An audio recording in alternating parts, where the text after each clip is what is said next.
Entelechi, Verse 1, Chapter 21, Bittle and Cheer. The first thing that went was a wire gauge. It was a small thing, a flat tongue of hammered iron with 11 notches filed into it, and it had taken Ingot 2 days to make and represented most of a bloom. And it was on the slab at the entrance to the second chamber at dusk, and it was not there in the morning. Moved, said Vane. Not moved, said Ingot. I put it there. Oh. Then it is somewhere else, because nothing has been in here. Vec! The second night they lost a brass offcut, a coil of fine wire, and the good scriber. The third night they lost the tongs. The tongs, the first pair, forged out of the second bloom, the single most useful object in the workshop, and Ingot came out onto the porch at dawn and stood there for 11 minutes without saying anything at all, which was the most upset any of them had ever seen him. Right, said Vane. He had been going about it wrongly, and he knew it, and the knowing was the worst part. He had run a perimeter. He had put 2 trackers on the approaches. He had lain in the third chamber in the dark with his camouflage running and full audio for an entire night and had heard nothing, and had come out at dawn to find that a hank of fibre had gone from a peg 4 meters from where he was lying. They are coming in past me, he said. Who is? Said Codex. That is the question. He looked at the crack. It is 1 meter wide and 1.5 meters high, and I have been thinking about that as the smallest thing that matters. It is not. It is a doorway that admits anything up to the size of a small theropod, and I have spent 90 days congratulating myself that nothing large can use it.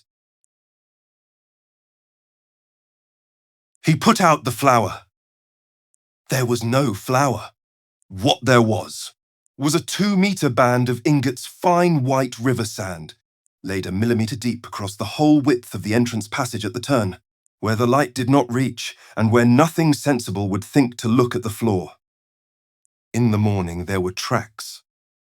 3-toed, 4 centimeters long, the stride absurdly quick, and a pattern of them showing an animal that had come in at the sprint, stopped dead, gone up the wall 1 meter. Vane spent some time on that. Dropped down, crossed the chamber in 11 paces and gone out again. And following it, a second set, identical, except that the left foot was missing 2 toes. 2 of them, said Vane. The second one is injured and is faster than the first. Yeah.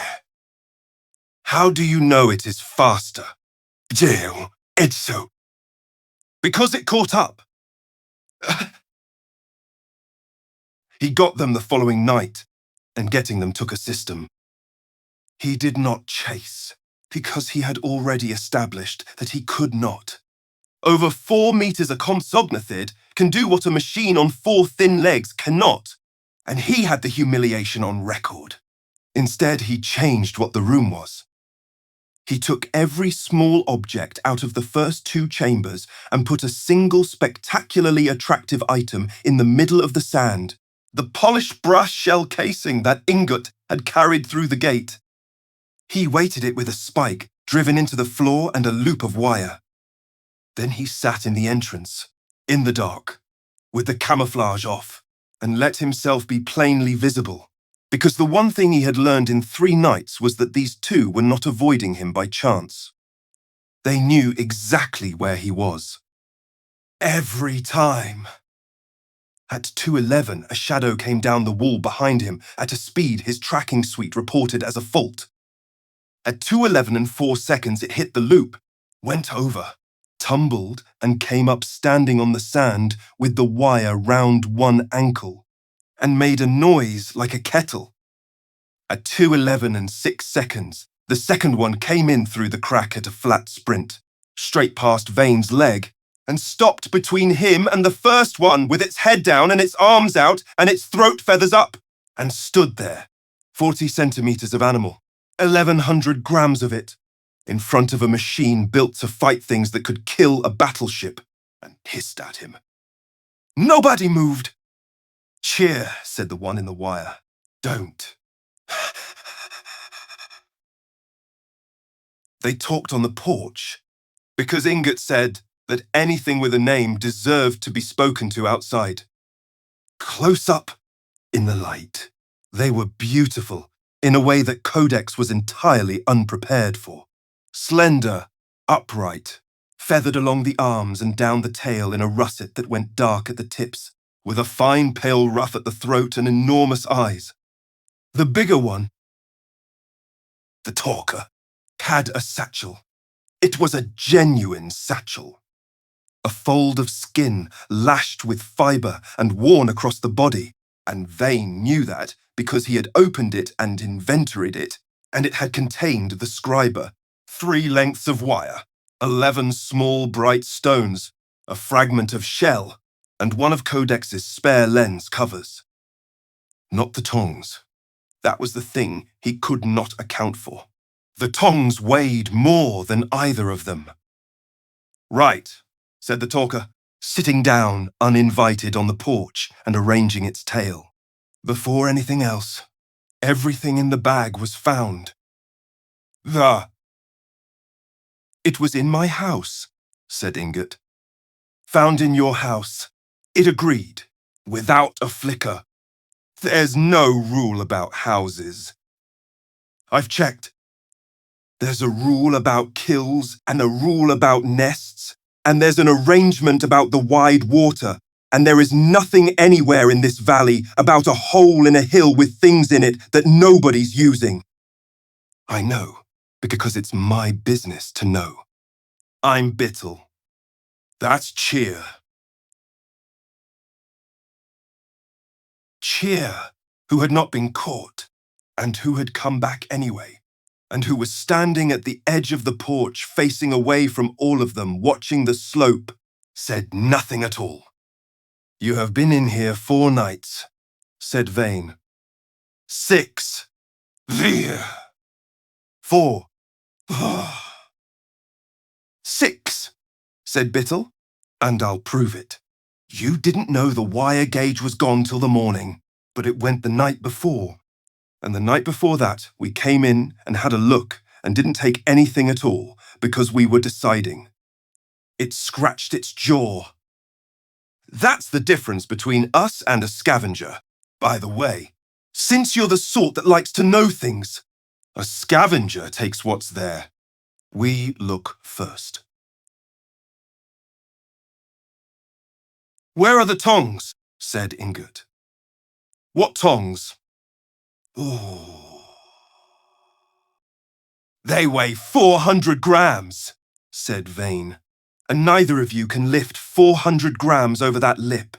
So either there is a third one of you, or they went out some other way, or you have them cached within 30 meters of this entrance, because that is the maximum distance a compsognathid will drag anything it cannot carry. Wonderful. There was a pause. Bittle looked at Vane with, for the first time, something like respect. 31 meters. It said, under the flat stone by the dead fig. We rolled them. Volley. You rolled my tongs. They rolled very well. So. The negotiation took the rest of the night and Vane conducted it. And Codex's record of it is the earliest surviving contract in the history of the world.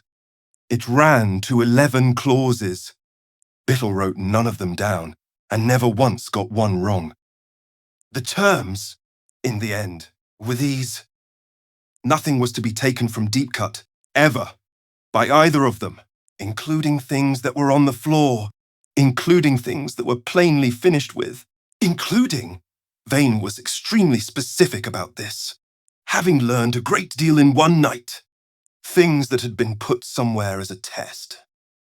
In exchange, the pair were to be paid, 1 small bright object per completed job, chosen by them from a tray that Ingot would maintain, containing offcuts, failed castings, slag glass, and, on notable occasions, brass.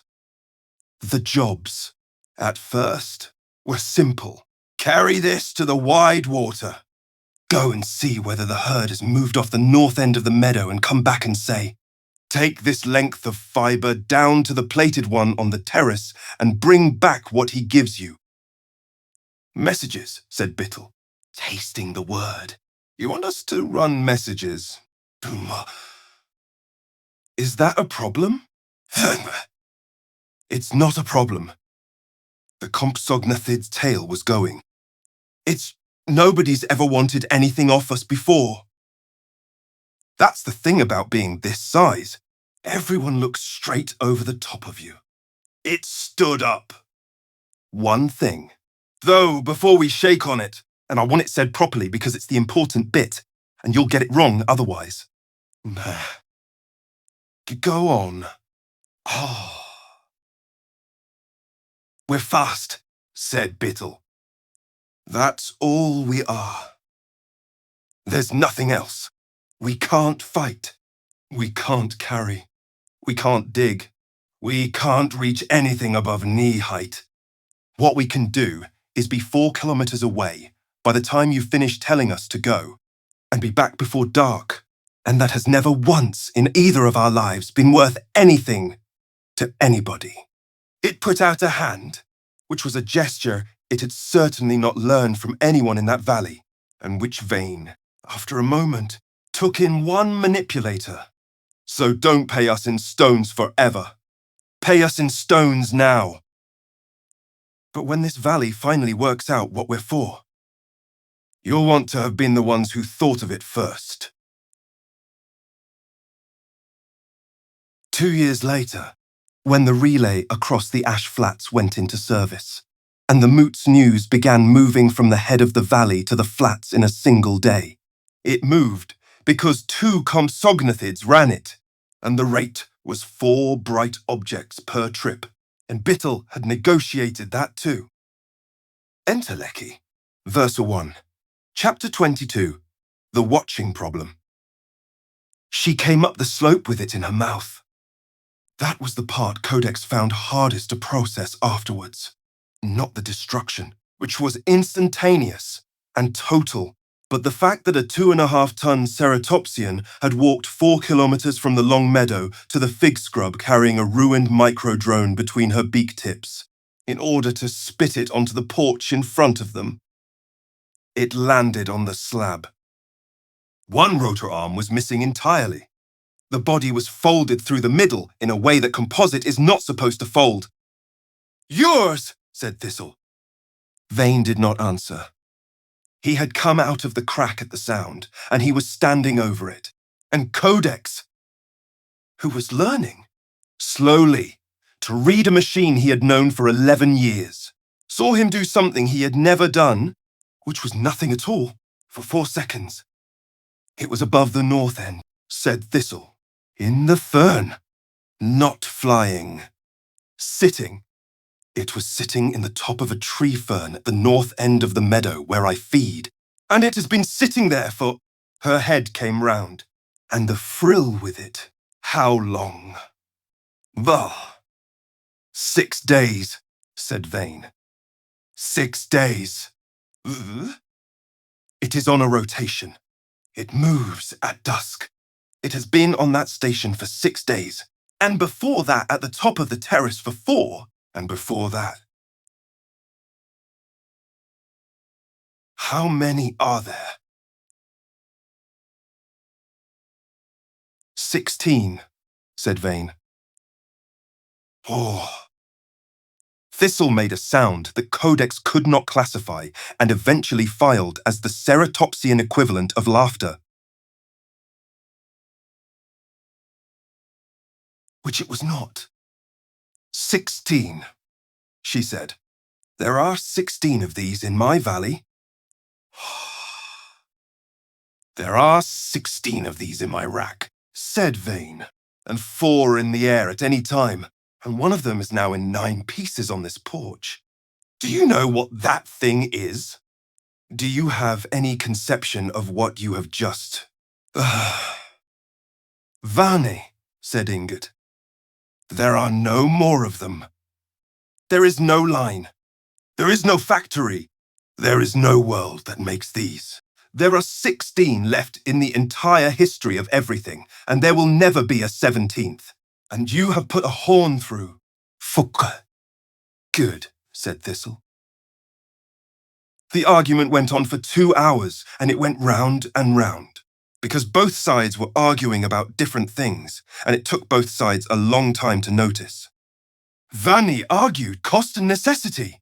The drones were the expedition's only distance sense. The valley was enormous and full of things that could end them, and a machine that sits in a treetop and watches an approach is the cheapest safety any of them would ever have. Thistle did not argue about the drone at all. She could not have been made to care less about the drone. What she said, in 11 different ways, getting angrier each time, was this. You put a thing in my grass. It is not your. Vow! It is my grass. I eat there. I have eaten there since I could walk. My mother carved there. We are there every morning between the light and the heat, and everybody in this valley knows it, because that is how it works. Everybody knows where everybody is, and that's not spying. That's just... You can see me. You can see me from the ridge, and I can see you seeing me. And if you're on the ridge, then I know you're on the ridge. And if I don't want you to see me, I go somewhere else. And then you know I've gone somewhere else. Her breath was coming hard. That's the whole thing. That's the entire. That is how every single creature in this valley has ever lived. You can look at me all you like. I can tell. And the drone, said Ingot quietly. You could not tell. Tuh! I've been feeding under it for 6 days, said Thistle. She stopped. Codex saw her stop, and saw what stopping cost. And it was in that moment, not in the chamber at the weir 2 years later, not at the moot, but on a porch in the fig scrub in her first argument with a machine, that he understood that the young Triceratops who had charged them on the 4th day was not aggressive. She was frightened, all the time, of exactly one thing, and she had told them what it was on the day they met, and none of them had listened. I did not know what was watching me, she said, for 6 days. And I'd have gone on, not knowing. And you'd have gone on knowing, and the only reason I ever found out at all is that it was windy, and the fern went over, and I saw a shine. Yes, it was passive, said Vane. It was not transmitting anything about you. Ah, you don't get it. I do get it. I am telling you that the information... Ha! You don't get it, said Thistle, and it's not the information. It's that you could have told me. Ha! There was a long silence on the porch.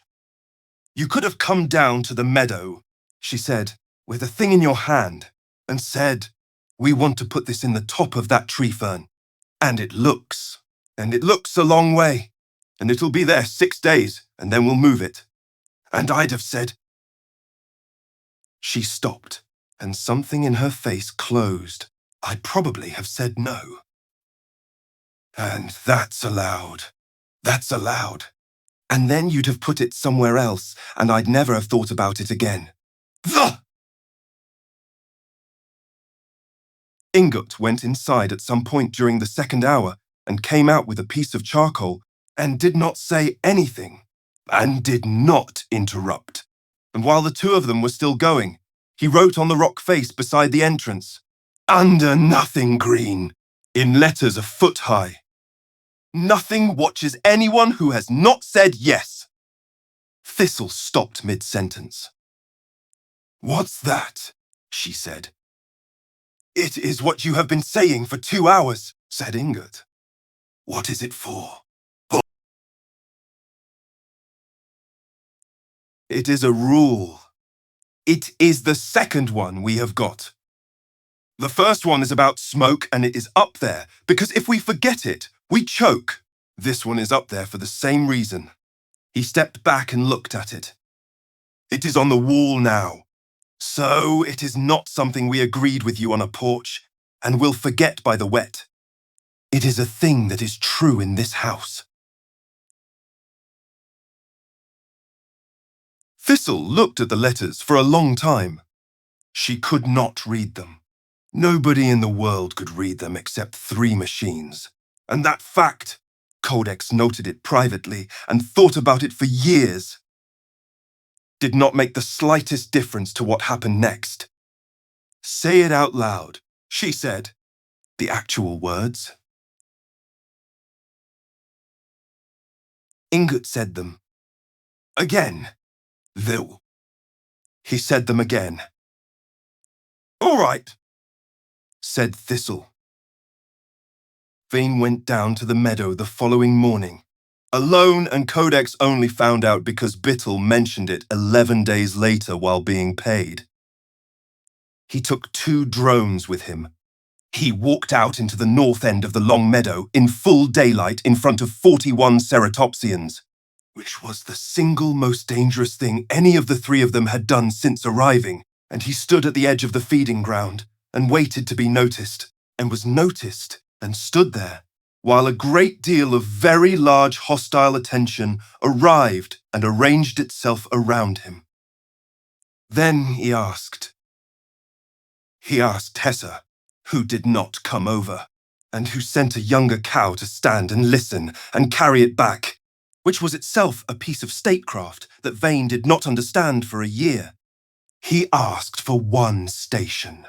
The dead conifer at the top of the north end, 40 meters up, above the tree line, from which a machine could see the whole valley floor from the ford to the flats. He said how long it would be there.